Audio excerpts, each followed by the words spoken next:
Grandpa says he has something to tell you.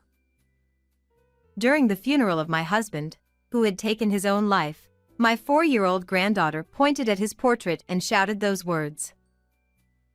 Startled, I grasped her hand and tried to take her to a waiting room. Immediately, my son-in-law stopped me. The service is starting. We can talk later. Knowing about my granddaughter's mysterious power, he looked pale. I bit my lip and stared at my husband's portrait. You have something to tell me, don't you? At that moment, I decided to uncover the truth, clenching my fist with resolve. I'm Helen, a 63-year-old housewife. I've been married to William, who is older than me and a company president, for 25 years. He's kind and considerate, and we've enjoyed peaceful days together.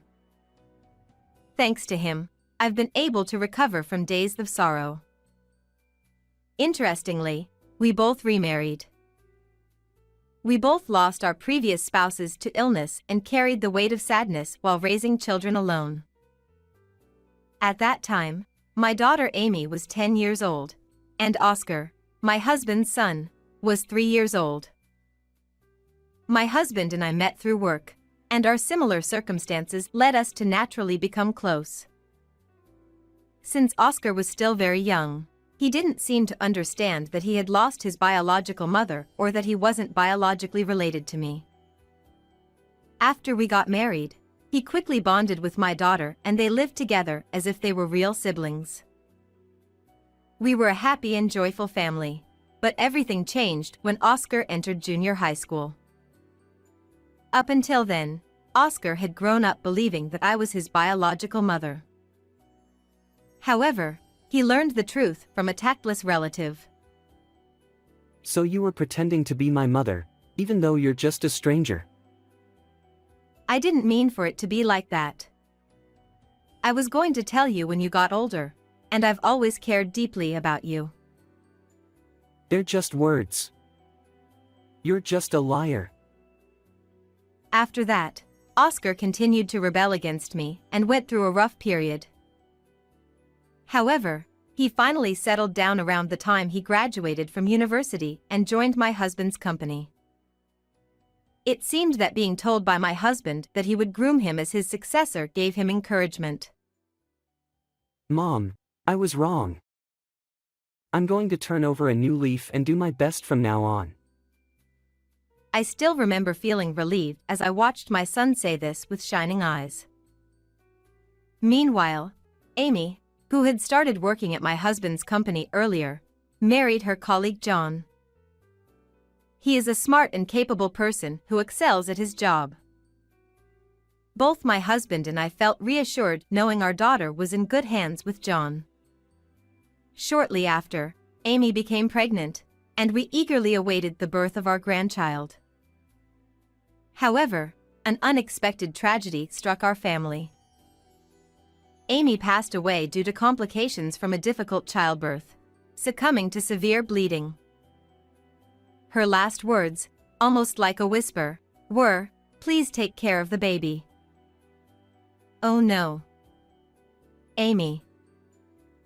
I couldn't accept the fact my daughter passed away and was frozen in disbelief. During that difficult time, my son Oscar gently comforted me. Mom, stay strong. I'm here for you.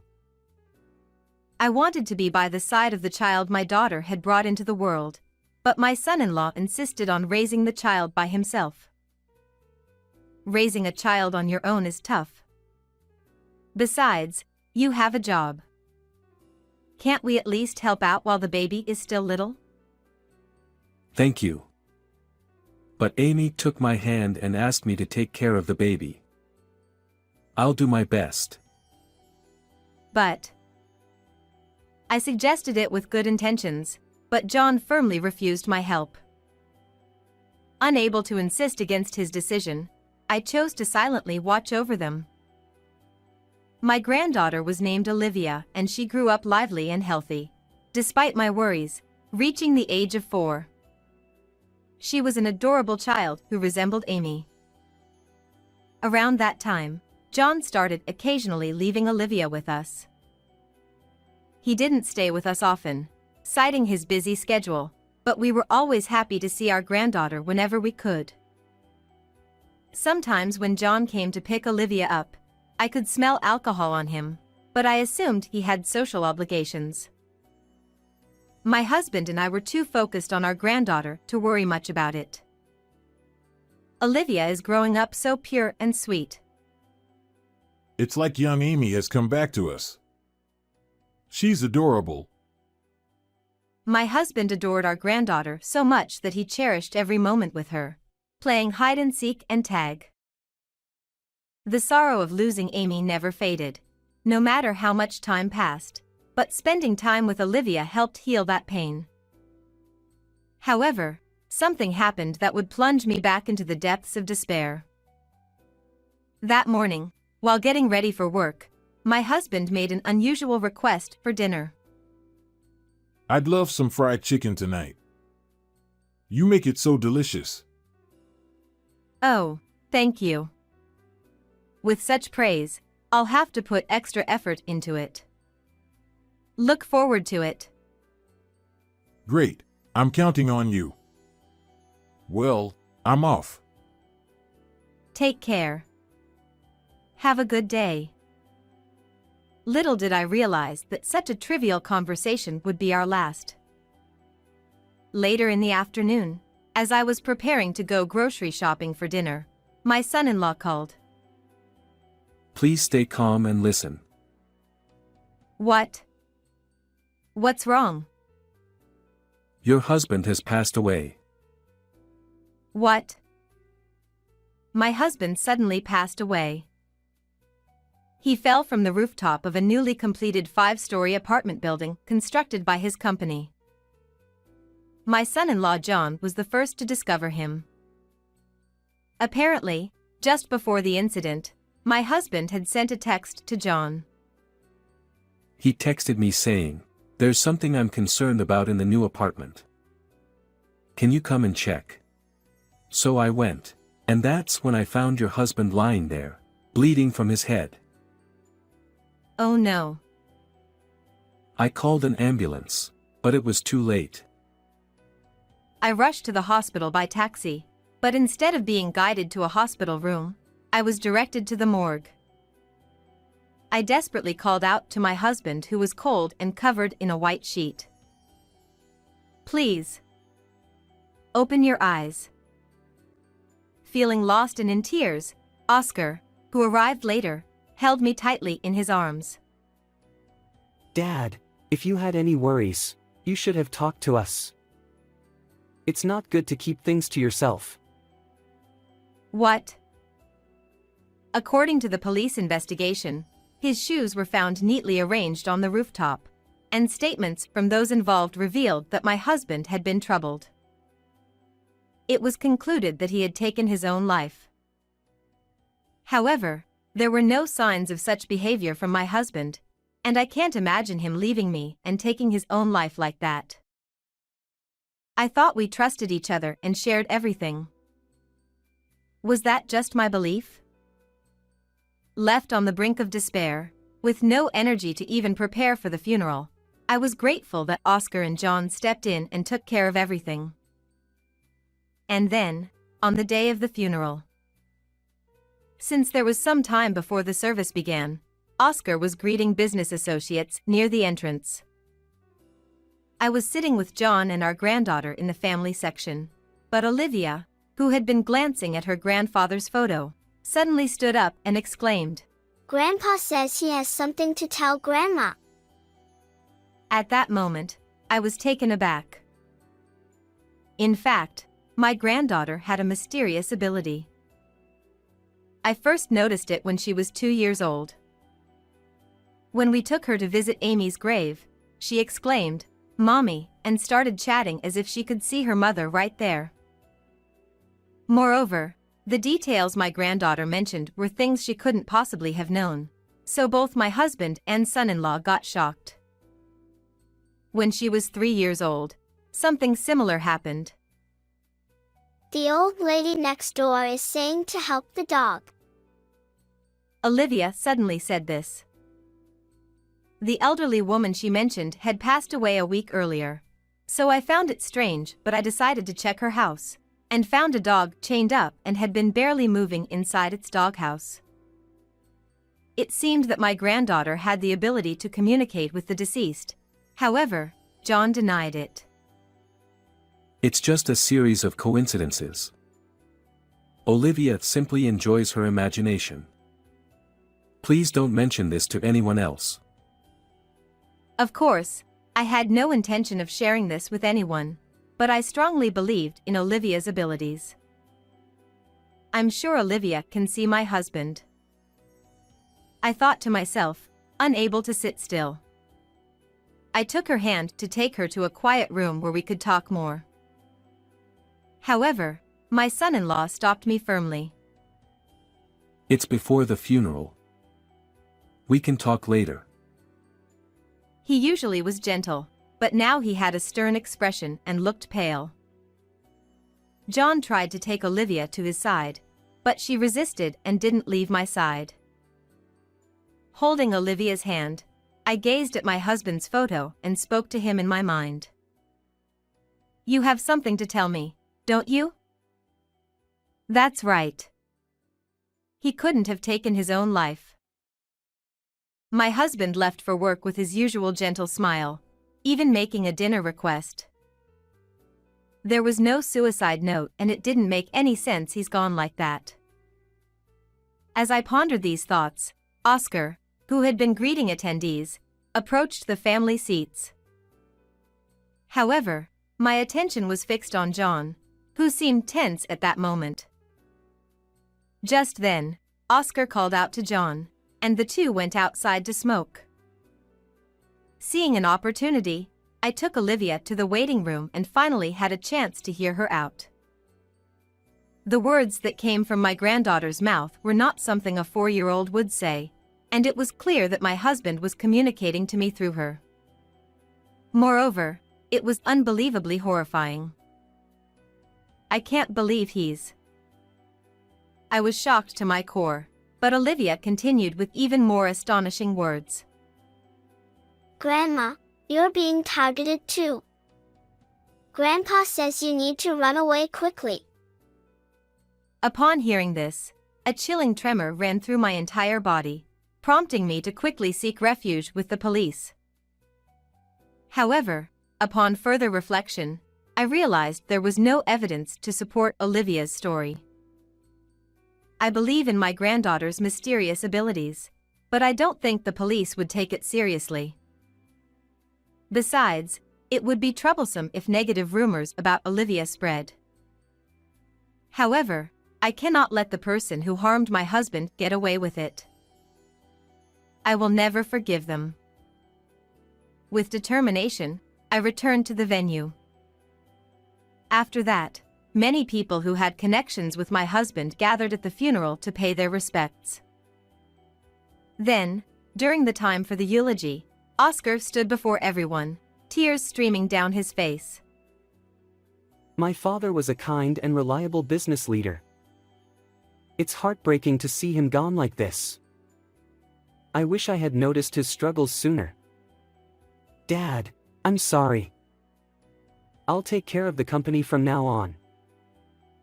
Oscar struggled to speak through sobs, and the sound of weeping from attendees began to fill the room. At that moment, I made up my mind and stood up, and asked the host for the microphone. Thank you all for taking the time to come here today for my husband. He's saying he has something to tell everyone, so I will speak on his behalf. Hey, Mom. What's going on? Are you okay? My son-in-law stared at Oscar with a fearful expression as he spoke to me in concern. As Olivia ran over to me and held my hand, the attendees began murmuring, "Speak on behalf of the deceased president? Is she delusional?" I raised my voice loudly to cut through the commotion in the room. My husband did not take his own life. He was pushed from the rooftop of the apartment building by someone, The shocking words that came out of my mouth instantly froze everyone in the room. "It was you," I shouted, pointing at the person. It was Oscar. What are you talking about? Amidst the chaos of the bewildered attendees, my son's calm expression suddenly turned into the face of a villain. Are you trying to frame me? Oscar continued to shout afterward, claiming that because I was his stepmother, my aim was to secure the inheritance for Olivia, who is my daughter's child. Upon hearing this, the attendees collectively looked at me with disapproval. That's terrible. Just because there's no blood relation. Accusing him like that. Whispered voices murmured around me. Feeling that everyone in the room was on his side, Oscar smirked and continued to press me further. The police concluded that Dad was tormented and took his own life. I'm innocent. There was no evidence that my husband was tormented. You were the only one who testified that to the police. Dad told me so. He said he couldn't bear to live anymore. He spoke his mind only to me. And his shoes were neatly lined up on the rooftop. Oscar's face turned bright red, his eyes widened, and he raised his voice angrily, spitting as he spoke. I know the reason he took off his shoes on the rooftop. He told me about it. What? What do you mean? Then, I began to recount the circumstances my husband died, which I had heard from Olivia. It was my son who had invited my husband out to see the completed apartment that day. Thanks to you, Dad, I've grown up. Let's wrestle like we used to. When they got to the rooftop, he took off his shoes and encouraged my husband to do the same. At first, my husband was bewildered by the sudden invitation, but he fondly remembered playing like that with his son when he was a child and agreed to join Oscar. Later, after pushing my husband off the rooftop, Oscar arranged his shoes neatly to make it appear as though my husband had jumped on his own. After confirming that his father had stopped breathing, my son sent a text from my husband's phone to John saying, "Come to the new apartment right away." Upon hearing my account, Oscar turned pale, and his lips trembled. Why would you know about that?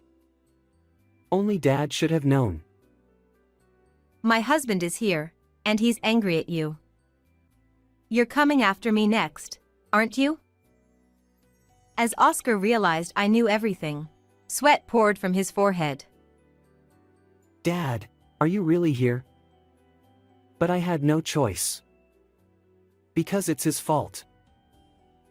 Resigned to his fate, my son began to confess everything that had happened. In truth, my husband had assessed that Oscar lacked the capability to run the business. He had informed both John and Oscar that he intended John to be his successor, with Oscar placed under him.